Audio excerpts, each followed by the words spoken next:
Na Semana da Consciência Negra, de modo geral, retomamos a questão da escravização, essa página ignominiosa de nossa história.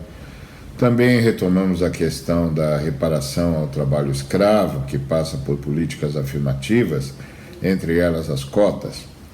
É outro sim trazido à tona a questão da intolerância religiosa, por causa do que sofrem as religiões de matriz africana, e soma-se a tudo a questão das terras dos quilombos e do acesso dos quilombolas à plena cidadania, além do terrível genocídio da juventude negra na periferia de nossas cidades, via violência policial dirigida por um racismo inconfessado, mas cada vez mais agressivo.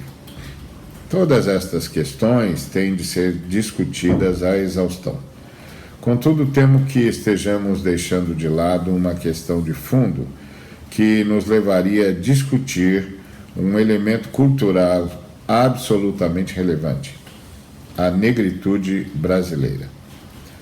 Todos reconhecemos a influência de origem afro no que chamamos de cultura brasileira, mas penso que já é tempo de trabalharmos o que tenho chamado de negritude brasileira.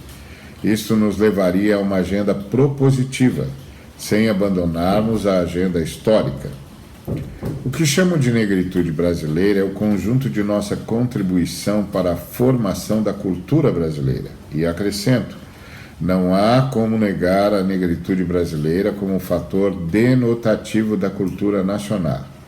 Não apenas porque somos maioria na nação, mas porque temos dado o tom dessa cultura em todos os níveis. Lembro-me de ter lido uma entrevista de um famoso músico internacional que, no anúncio de sua primeira visita ao Brasil, foi perguntado sobre o que sabia da música brasileira. Ele, então, citou a percussão brasileira de forma muito elogiosa, o que é fato.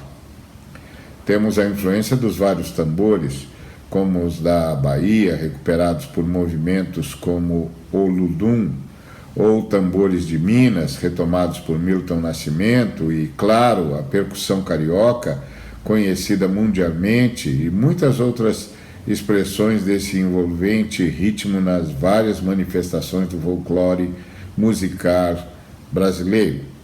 Contudo, nossa influência não se atém ao som original, mas passa por Pixinguinha, entre outros, que construíram a música instrumental brasileira.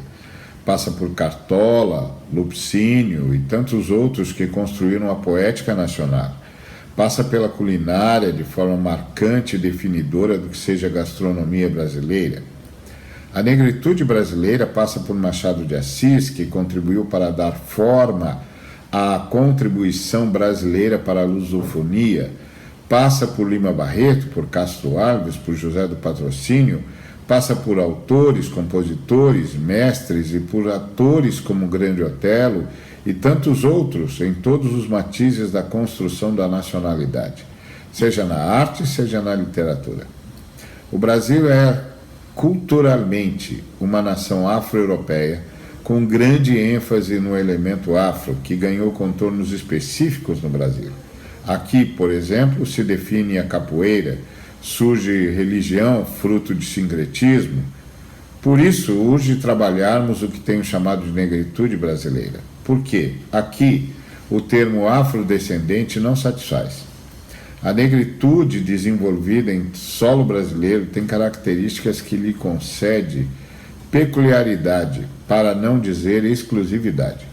Entendo, inclusive, que grande parte da agressividade racial por parte da elite, que, para isso, instrumentaliza a força policial do Estado, passa por tentar por fim a inegável realidade de que o Brasil é um país que tem como denotativo de sua cultura a sua negritude. Nosso luto vem do verbo lutar.